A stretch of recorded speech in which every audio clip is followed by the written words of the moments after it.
Let's bring in Fox News senior strategic analyst, retired General Jack Keane. General, thanks for being here. Yeah, great being here. I had Connie Rice on this show last night, and she said President Putin needs Trump more than President Trump needs Putin. You agree with that going in? Yeah, pretty much. First of all, Putin initiated this meeting. So what's the rationale here? What's really changed? I think a couple of things have changed. He has seen President Trump in action. He watched him take decisive military action to support the Israelis and really take down and end their nuclear capability, at least for a few years. And secondly, he's seen the president make a decision to provide military assistance, significant military assistance to Ukraine, and he is threatening some pretty tough tariffs and sanctions to go along with it. So I don't think it's too hard to conclude that Putin is motivating and trying to stave off the tariffs and the sanctions. Well, he can do that real easily because President Trump for 6 months has been trying to accomplish one thing: a temporary ceasefire, which Zelensky has already agreed to, so then they can begin the hard work of end-of-war discussions and all of the issues surrounding that. Putin walks in here and says, okay, I agree, we'll go to a ceasefire. Well, obviously no sanctions and no tariffs. I don't think he'll do that. We all want him to do that. President Trump wants him to do it. I think what he's really about is trying to delay the tariffs and the sanctions as much as possible under the cover of negotiations, maybe offering some attractive deals, given that land that you described. By the way, that was very, very accurate in terms of what the stakes are in that land and that key terrain with those 4 cities. If they took those 4 cities, the terrain beyond that is all farmland. It's not defensible, and you have a direct route to Kharkiv, as you pointed out. So it's very attractive terrain for Putin. But he would likely introduce other things to deflect the sanctions. A meaty discussion has already been discussed about strategic nuclear weapons. Obviously, that's not the issue here. But is it worthy having a discussion about it? Yeah, likely at some time. You know, Putin, obviously former KGB, he's met with 5 different presidents, some 48 different times. So he has negotiation in his blood in trying to get what he wants.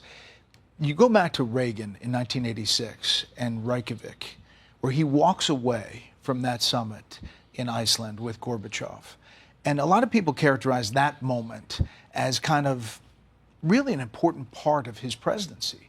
The fact that he could get up and say, this isn't working, I'm walking away. It then leads to the Moscow summit where they get the big deal between Reagan and Gorbachev.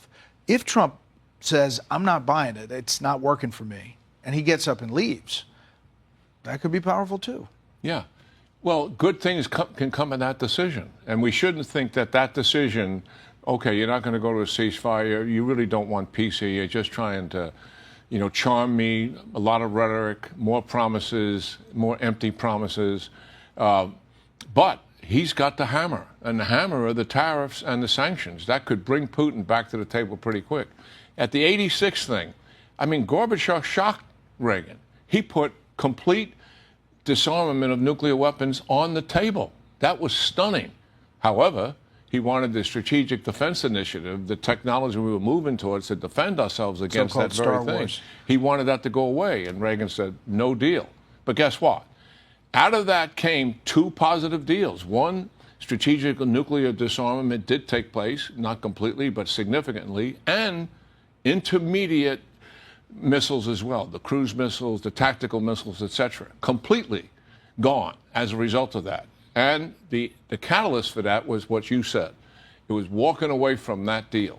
So walking away isn't the end.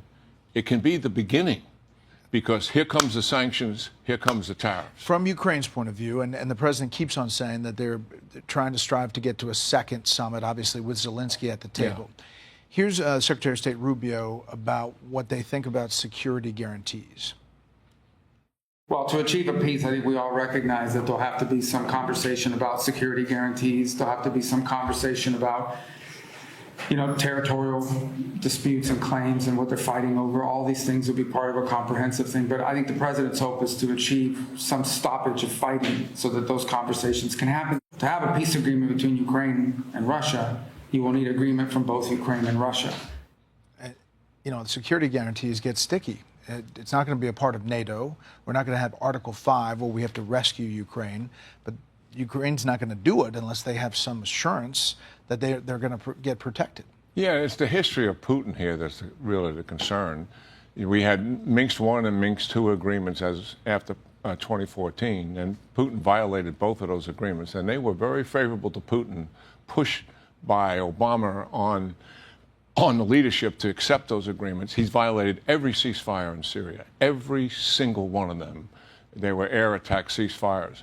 So it's not surprising that Zelensky, the United States government, want to see, and so do the Europeans, some kind of security guarantees.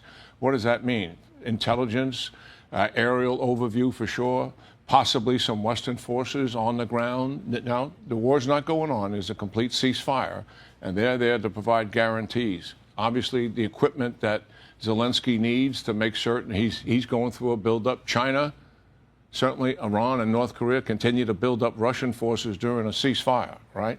So, yeah, security guarantees are very important. And that's a major negotiated item, as you indicated.